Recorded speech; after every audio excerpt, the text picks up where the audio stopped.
Poštovani pratitelji stranice Bitka za Vukovar, najveća i najkrvavija bitka u Domovinskom ratu, ja sam jedini administrator ove stranice.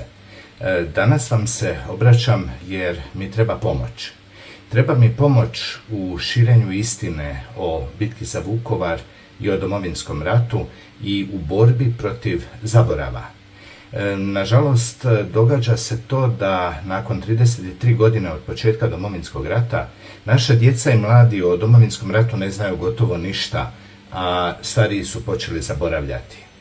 Kako Facebook ovu moju stranicu Bitka za Vukovar, najveća i najkrvavija bitka u Domovinskom ratu, drži pod stalnom cenzurom, tako da stalno ograničava vidljivost i objava koje stavljam na stranicu, ali i same stranice Bitka za Vukovar, pa vas molim za pomoć da pozovete što više svojih prijatelja u ovu stranicu Bitka za Vukovar, jer jedino tako možemo svi zajedno zapravo dovesti do toga da se poveća vidljivost i objava i same stranice Bitka za Vukovar.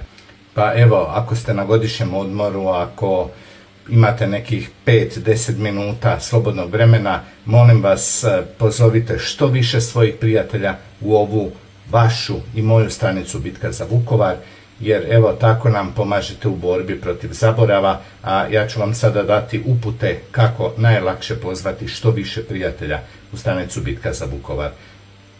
Odite na Facebookov pretraživač i tamo ukucajte Bitka za Vukovar, najveća i najkrvavija bitka u Domovinskom ratu.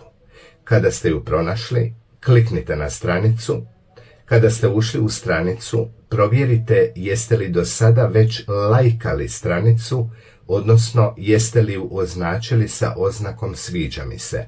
Ako jeste, vidjet ćete ovdje sa strane 3 točkice.